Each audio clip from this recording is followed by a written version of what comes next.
Hey everybody, welcome back to another business analysis video. In today's video, we'll be exploring the realities of business analysis. What do you do when you're faced with a challenging project?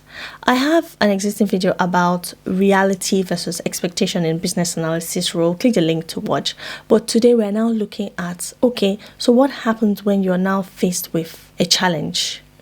What do you do as a business analyst? So let's get straight into the video. So for this topic, at the end of the topic, we will also look at how to address this if it comes up in interview situation. As business analysts, we're often asked about this in job interviews. What would you do when you're faced with a challenging project? So to start off, as a business analyst, imagine that you are assigned to a project that is experiencing significant challenges, which include scope creep. Right, we're going outside the scope of our requirements, or we're adding more requirements to the scope. Communication gaps among the team members and stakeholders, as well as overlooked testing processes. So these are the three key challenges that this case study is experiencing on the project. So how would you handle this situation to ensure that the project gets back on track and meets its objectives? So you can experience this in real life. You can experience this question as part of your business analysis interview during your job interview, right? As a business analyst facing a challenging project which is characterized by this scope creep, communication gaps, and overlooked testing, there are several strategic and tactical steps that you can take to navigate and rectify these issues. So by strategic, high level, and by tactical, I mean low level, these steps that you can take to rectify these issues. Now, we talked about scope creep. The first thing is to address that scope creep. How do you do that? You can implement change control processes by establishing a formal change management process to assess and approve changes. Anytime new requirements comes through, it goes through the change management process. This process should really involve evaluating the impact of that change or any changes on project scope, budget, as well as timelines. Now, another thing that you want to do is align your stakeholder alignment by regularly reviewing your project objectives with the stakeholders, so you ensure that alignment and understanding of the project objectives so that they know that this is the time frame, this is the scope. Don't bring in any extra requirement. This will help you to manage expectations and really prevent any unnecessary changes in your requirements. Another way of addressing scope creep is documentation and tracking.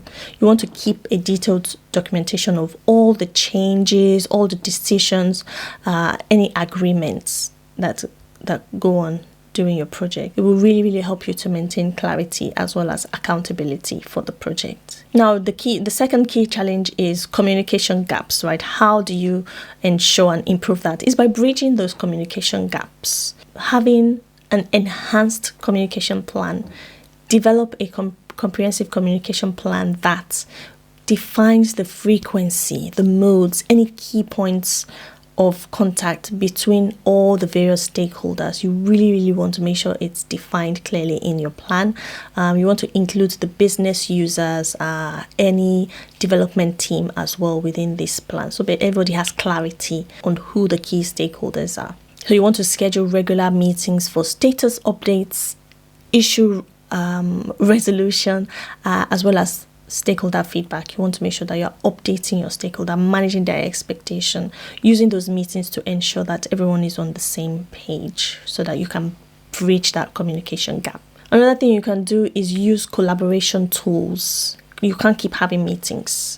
So you want to use collaboration tools such as Jira, Slack, Trello, Teams, so that you are able to enhance that transparency and real-time communication with your stakeholder, continuously bridging the gap with these three methods. So another challenge as part of this project case study is testing oversights. They didn't do any testing, or the testing wasn't good enough. How can you mitigate this? By revising the testing strategy. You want to really allocate sufficient time and resources for testing the system. This could include revisiting the project timeline so that you can include any comprehensive testing phases. Another thing you can do is do your QA, your quality assurance. Make sure that they are involved, that team is involved early.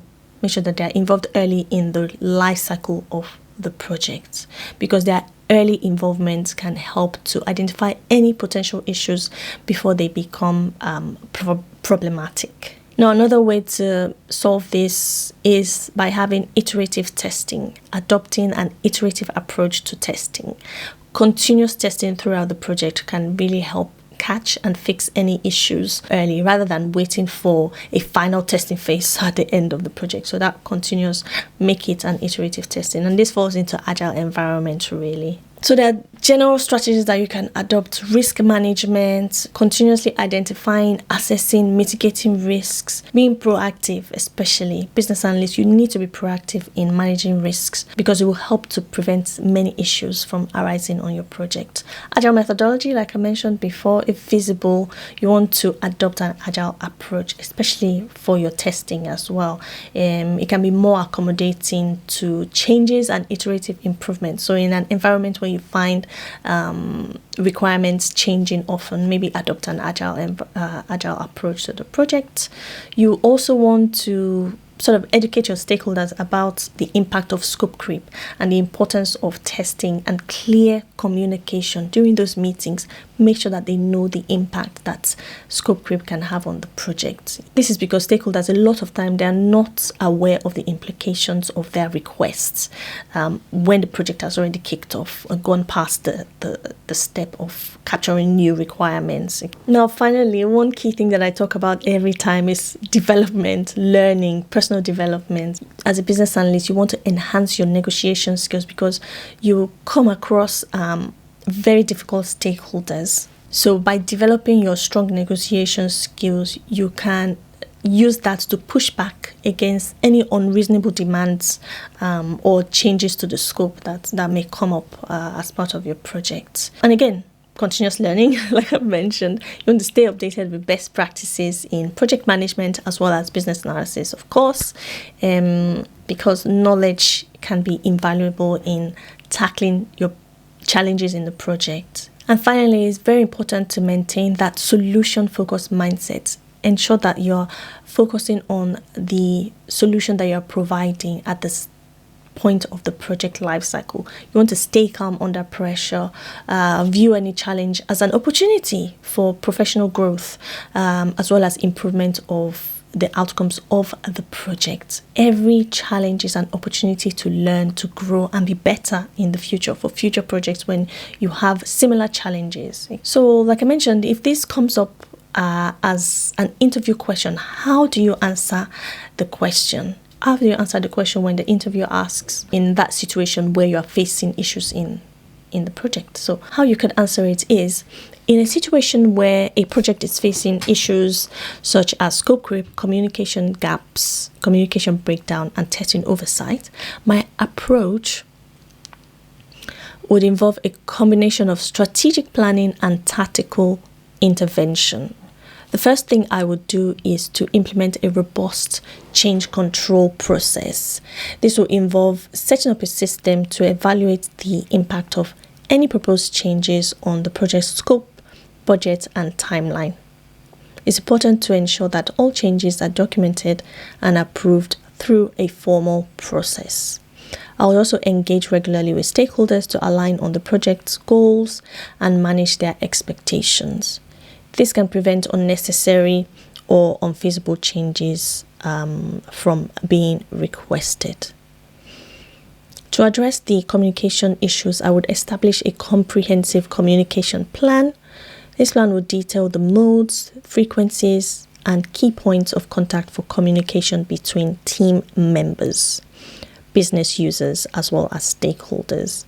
I would also have regular meetings and check-ins to be scheduled to keep everyone informed and aligned.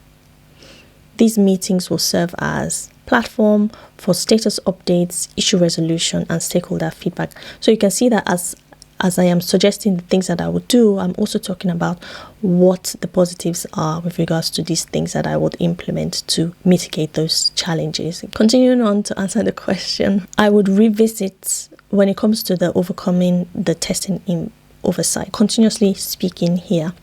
I would revisit the project timeline to ensure adequate time and resources are allocated for testing, It's crucial to have a thorough testing phase to identify and fix any issues before the project goes live. Including QA teams early in the project lifecycle is also essential because their involvement from the start can help in identifying potential issues early on.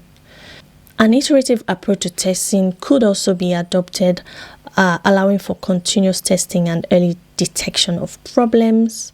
I would also adopt other general strategies such as proactive risk management, which would be a key focus.